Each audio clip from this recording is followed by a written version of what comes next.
Thank you very much. I'm here from Wilmington tonight, brief 2-hour drive.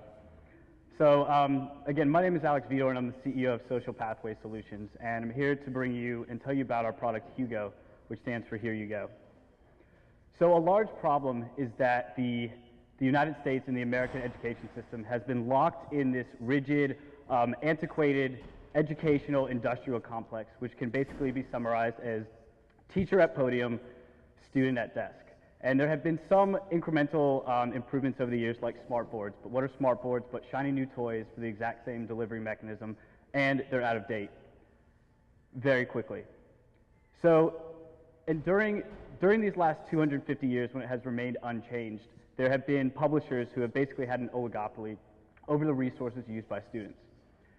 And then in early 2000s, the innovative giants Apple and Google created devices, smartphones and tablets, and the market reacted. And by the end of this year, tablets will outnumber desktops and laptops.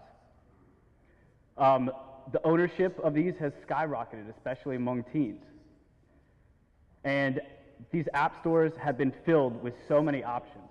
So now there are resources for teachers to choose from. So problem solved, right? Not quite. What we like to call is App Store gone wild. And there are so many apps in the App Store these days that with the release of iOS 7, Apple actually maxes out your return search results at 2,200. So you cannot even see the full list of offerings. Now imagine you're a high school student or a middle school student trying to find an app to help with your homework. Look at those daunting numbers. The current app stores fail the teacher and the student in two distinct ways. The first is anonymity of reviews. When looking at a review, it is very important, especially when that review is correlated to the educational effectiveness and value of that tool, that the student knows that it's sourced from someone who's credible and has the authority to make that assessment. So with h.u.go, we've created an intra-school network in which teachers can recommend mobile apps directly to their students' cell phones and tablets. They can search the App Store real-time, find the app they're looking for, attach their personal review and instructions for how it relates to the material, and again, push it right to them, directly in a closed, safe environment just for the users of that individual school. This is currently what teachers or students look at right now. That's not very helpful. This is what h.u.go offers you, and I don't expect you to be able to read those words, don't worry. But what a student gets is not only their teacher recommendation, but also a glimpse into what of their classmates are using the same tools. The second layer is the inter-school network, which is a way to connect teachers at various schools to source and find the apps that are really helpful. The second problem is the static one-dimensional reviews. A 1 to 5-star rating does not actually tell you anything about the reviews. So in addition to connecting teachers at these schools, we're creating a dynamic rating criteria where teachers can source apps based on criteria that they care about, such as ease of explanation to students, suggested grade level, or even be able to highlight apps that have helped students with dynamic learning styles. From the very beginning, we've wanted to create a teacher-centric approach. And I presented in Wilmington 2 weeks ago, and a teacher came up to me afterward and said, "You have no idea how many software platforms I've been approached with." And the developer says, "Here's how you can change your teaching ways to fit this." That doesn't make any sense to me. From the very beginning, we've worked with teachers. I actually hosted a focus group with New Hanover County teachers this past Saturday. And we do understand that teachers are not all tech savvy and app savvy.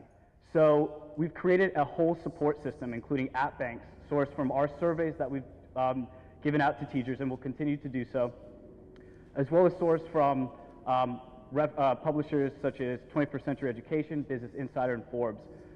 With this simple, intuitive design and best practices, we're really going to help and support teachers. And I have to mention that this whole product was created as an earnest mission. My sister was 16 years old and a junior in high school, and I personally saw her being able to struggle to find these tools to help her with her homework. Students, teachers, parents, and the school are helped by this product. Teachers have the benefit of standardizing which supplemental tools are used by them. Parents finally get insight and know that their students are using their $800 toys worthwhile. And students get to use their preferred device and know that they're using the same supplemental tools as their classmates. And for the school, it gives them a glimpse year to year of what tools are helping individual students. So it adds that personalized aspect to the learning. So I want to thank you. I could not be here tonight without my team listed up there, as well as support from the Center for Innovation and Entrepreneurship. I'm currently an MBA student at UNCW, and the center, along with my teammates, has really helped us take this from an idea to where we have deliverables with schools next summer. So thank you very much.